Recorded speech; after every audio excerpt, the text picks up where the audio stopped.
Observa na sua vida de advogado quando você vai fazer a aquisição de alguma coisa, se você não tem objeção. Sempre tem. Sempre você tem uma objeção e a pessoa que está do outro lado tem a função de quebrar a objeção. Normal. Não tem ninguém querendo enganar ninguém. Está todo mundo sendo autêntico. Mas objeções, elas são naturais. Elas são do ser humano. São naturais. Então, a objeção do empresário na hora de fechar um contrato, eu ainda brinco que as objeções, elas são comuns. Ou seja, dá para prever. Dá para saber de antemão, antes de ir para uma reunião, quais são as objeções que vão existir ali. E aí, dá para você fazer um planejamento e quebrá-las. Por isso, a frase do Abraham Lincoln.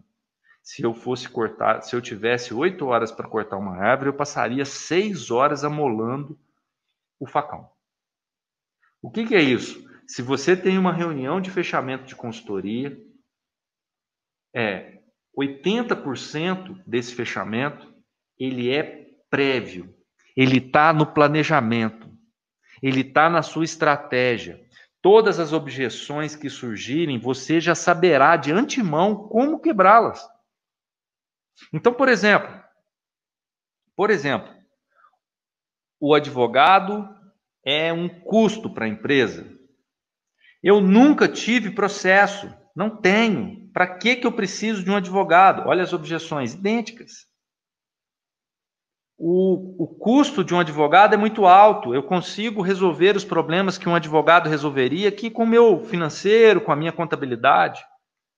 Todas objeções triviais, lógicas, óbvias. Qual que é o problema? O advogado e a advogada, às vezes, não se prepara para quebrar essas objeções. E como é que você quebra essas objeções? Você vai apresentar um argumento antes da objeção surgir. Por isso a palavra quebra objeção. Quando ela está sendo construída na mente do empresário, você quebra ela. Você quebra ela na base. Então, por exemplo, eu não preciso de um advogado. Você já vai para uma reunião sabendo que essa é uma objeção. Comum, em quase todos. A não ser um empresário que está lá todo prejudicado, todo enrolado, cheio de problema jurídico.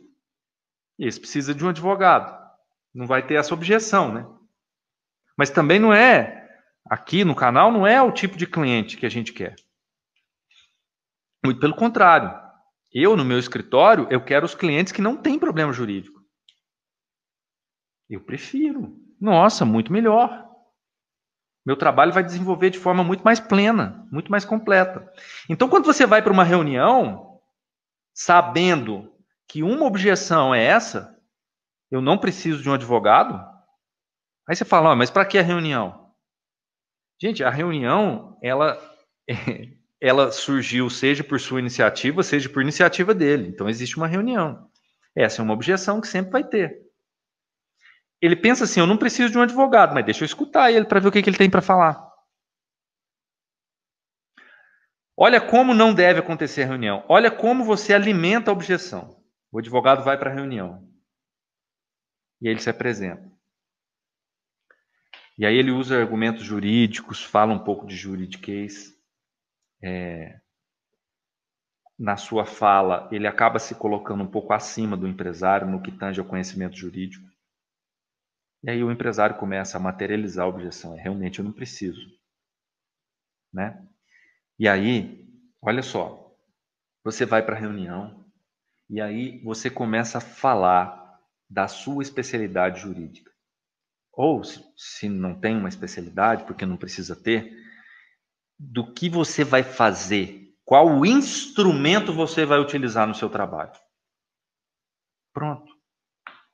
Você acaba de dar força para a objeção dele. A chance de você fechar esse contrato é mínima. Sabe por quê? Porque você reforçou a objeção dele.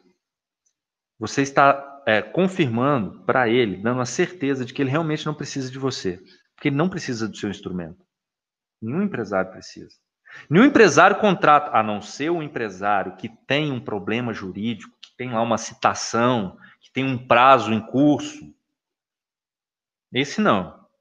Esse precisa de um advogado, senão vai dar uma revelia. O prejuízo vai ser gigantesco. Ele acaba de ser citado numa ação trabalhista. É preciso de um advogado. Esse não tem o que fazer, você vai ser contratado para o ato. Nós não estamos falando desse empresário. Nós estamos falando do empresário que você vai buscar para fechar uma consultoria preventiva.